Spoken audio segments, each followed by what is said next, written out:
Assalamualaikum, saya Awan Syafirudam bin Awang Ahmad dari kumpulan 7 Section 2 akan membentangkan isu saya, yaitu ajaran sesat yang semakin berleluasa di Malaysia.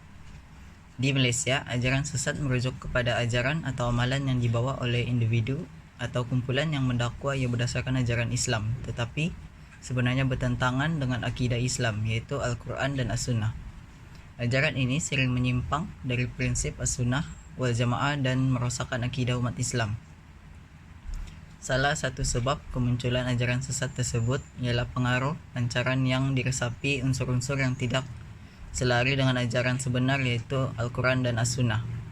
Menurut kajian kes yang dilakukan oleh Jabatan Undang-Undang, Fakulti Undang-Undang dan Perhubungan Antarabangsa, Universiti Sultan Zainal Abidin di Malaysia, terdapat 127 pertubuhan atau ajaran yang dikenal pasti menyeleweng daripada ajaran Islam.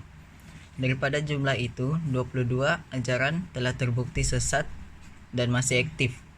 51 ajaran tidak lagi aktif dan 15 ajaran didapati lemah dan kurang aktif. Manakala 3 ajaran sudah ditentukan terkeluar daripada Islam dan 36 masih dalam sesiatan.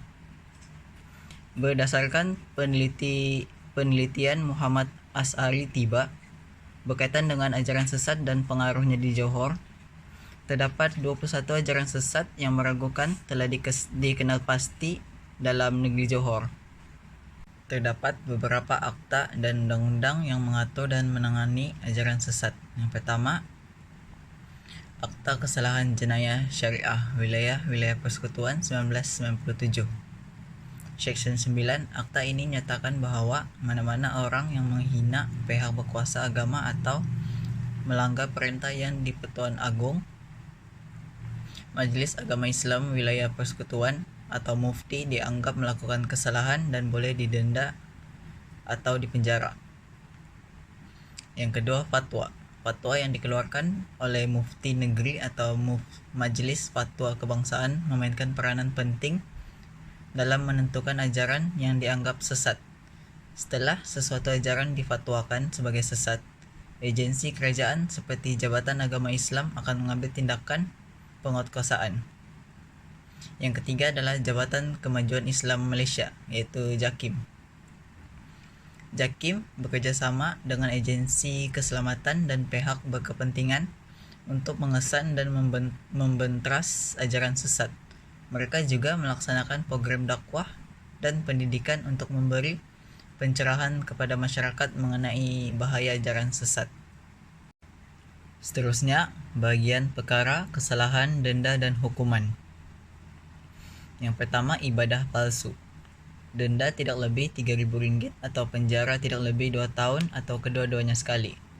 Doktrin palsu. Denda tidak lebih RM5,000 atau penjara tidak lebih 3 tahun atau sebatan tidak lebih dari 6 sebatan, atau dengan sebarang kombinasi penalti. Membangunkan ajaran agama. Denda tidak lebih RM3,000 atau penjara tidak lebih 2 tahun atau kedua-duanya sekali. Dakwaan palsu. Denda tidak lebih RM5,000 atau penjara tidak lebih 3 tahun atau kedua-duanya sekali. Menghina atau membawa kepada penghinaan terhadap Islam. Denda tidak lebih daripada RM3,000 atau penjara tidak lebih 2 tahun atau kedua-duanya sekali. Ayat Al-Quran dan hadis yang menghina dan mempersendakan. Denda tidak lebih daripada RM5,000 atau penjara tidak lebih 3 tahun atau kedua-duanya sekali. Memalukan atau menafikan pihak berkuasa agama. Denda tidak lebih RM3,000 atau penjara tidak lebih 2 tahun atau kedua-duanya sekali. Menafikan perintah mahkamah.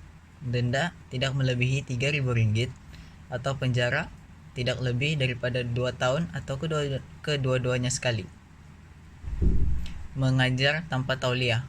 Denda tidak lebih daripada RM5,000 atau penjara tidak lebih daripada 3 tahun atau kedua-duanya sekali. Pendapat bertentangan dengan fatwa. Denda tidak lebih daripada RM3,000 atau penjara tidak lebih dari 2 tahun atau kedua-duanya sekali. Isu agama bercanggah dengan undang-undang syariah. Denda tidak lebih daripada Rp3.000 atau penjara tidak lebih 2 tahun atau kedua-duanya sekali. Menghasut untuk mengabaikan kewajiban agama. Perkara 1 dan 2. Denda tidak lebih daripada 1.000 atau penjara tidak lebih daripada 6 bulan atau kedua-duanya sekali. Untuk perkara kedua, denda tidak lebih daripada Rp2.000 atau penjara tidak melebihi setahun atau kedua-duanya sekali. Perkara 30, pasal 1, memberi maklumat palsu, mengisytiharkan atau kenyataan. Denda tidak lebih Rp3.000 atau penjara tidak lebih 2 tahun atau kedua-duanya sekali. Takrif, denda tidak lebih Rp5.000 atau penjara tidak lebih daripada 3 tahun atau kedua-duanya sekali. Memusnahkan atau mencemarkan masjid, surau, dan sebagainya, denda tidak lebih daripada Rp3.000 atau penjara tidak lebih 2 tahun atau kedua-duanya sekali. Kesan daripada pengaruh ajaran sesat ini ialah: yang pertama, kerosakan akidah. Individu yang terlibat dalam ajaran sesat seringkali terdedah kepada perbuatan syirik, kufur, murtad, dan boleh merosakkan kepercayaan dan pegangan agama mereka.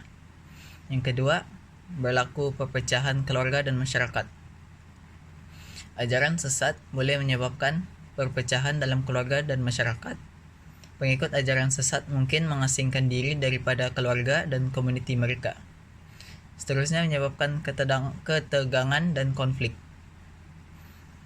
Ancaman seterusnya adalah keselamatan negara. Beberapa ajaran sesat boleh memberi ancaman kepada keselamatan negara. Pengikut ajaran sesat mungkin terlibat dalam aktiviti-aktiviti yang tidak patut dan melanggar undang-undang serta menimbulkan ketidakstabilan dalam ekonomi. Kesimpulannya, ajaran sesat di Malaysia merupakan isu yang serius dan memerlukan perhatian dari semua pihak.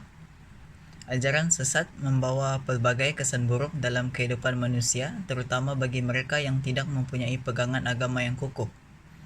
Ajaran sesat boleh merosakkan akidah dan menyebabkan kekeliruan dalam masyarakat. Dari sudut undang-undang pula, Malaysia mempunyai beberapa mekanisme untuk menangani ajaran sesat. Fatwa yang dikeluarkan oleh pihak berkuasa agama negeri memainkan peranan penting untuk mengidentifikasi dan mengharamkan ajaran sesat. Setelah sesuatu ajaran dianggap sesat melalui fatwa, agensi kerajaan jabatan agama akan mengambil langkah-langkah penguatkuasaan untuk individu tersebut. Namun begitu, penguatkuasaan undang-undang terhadap ajaran sesat sering menghadapi cabaran, terutamanya dalam hal pembuktian dan prosedur. Oleh itu, kerjasama dari semua pihak, termasuk orang awam, pihak berkuasa agama, dan agensi kerajaan adalah penting untuk memastikan keberkesanan tindakan undang-undang dalam menangani ajaran sesat tersebut. Sekian dan terima kasih.